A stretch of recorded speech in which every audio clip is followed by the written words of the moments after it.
What's up, y'all? This is Brother Ali, and you're checking out ArtOfRhyme.com. Don't go nowhere. Respect for the art of rhyme. The art of rhyme.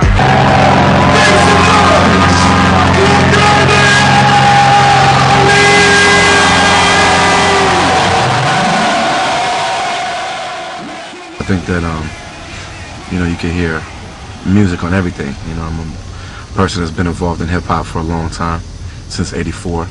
So I bring that kind of those rules, along with me.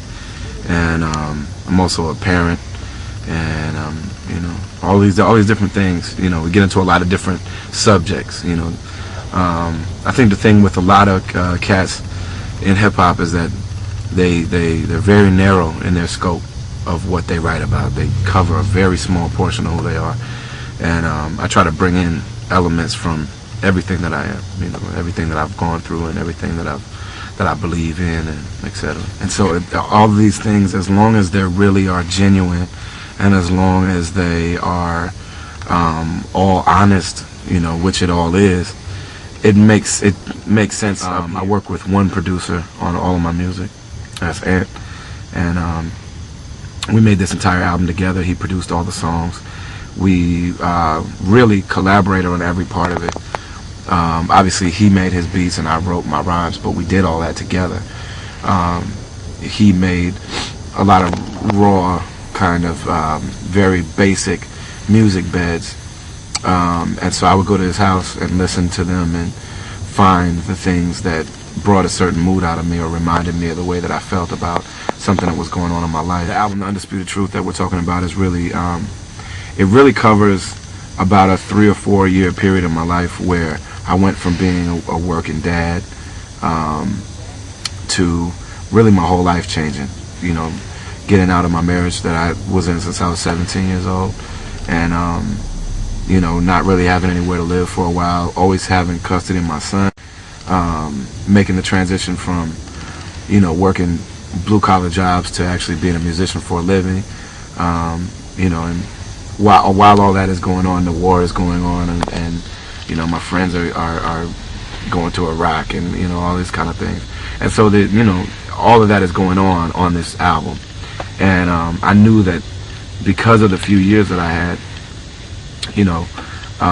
if you think about being homeless and getting on a plane and going to Japan and rocking a show, you know what I mean, and then going back to sleeping on the floor at your buddy's house with a baby, you know what I mean? Like, that's the life that I had, that's the experience I had while I'm making this album, and so I wanted the album to feel like that.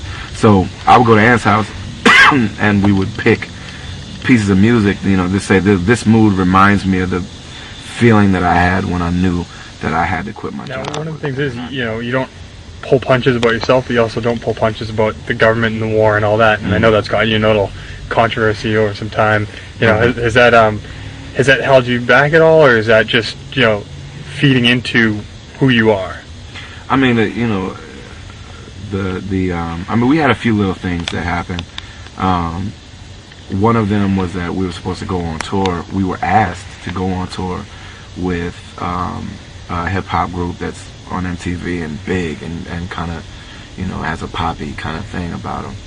And they said, do you want to come on tour? I said, I can do whatever I want. Like, I can do my regular show. And they're like, yeah, we want you to be yourself. We want you to do what you do. So I'm like, all right, it's going to be me and my DJ. I'm going to be cussing, and I'm going to be, my whole thing. And they're like, yeah, perfect. That's what we want. So I'm like, all right, great. Well, then this thing happened with Akon where he got caught on camera. Not caught, he was at a show dancing on this girl who volunteered to come dance with him, and it turned out that she was 15 or whatever. So that company that was sponsoring that tour pulled out or dropped him off that tour, and then I think it's the same company. They started looking through all of the things that they were sponsoring with a fine-tooth comb and trying to figure out is there anything that could be risky about this. And they saw my video for Uncle Sam Goddamn, and they kicked us off that tour. But I was right back where I started, and where I started was good to me, Like, I'm independent, me and my crew, the Rhymesayers, we do everything ourselves. We've always done it this way. You know, this is where we live. You know, for 9 out of the 12 months of this year is in this, you know, in a van, and we go around and we throw our shows and we do what we want and we deal directly with our fans or listeners. And we were in Australia doing that part of this tour, and the promoter for the shows wired the money back to our bank account in Minneapolis, and the Department of Homeland Security intercepted it, and they froze our bank account, and we had to give them all of our social security numbers and addresses and what we were doing and how long we were going to be gone and our whole itinerary and everything. And then, I mean, once we gave them that, they gave us our money. There's a lot of people out here in Boston that have done a lot of great shit. And so whenever they get new fans, their fans start looking at the other people that are in their same circle.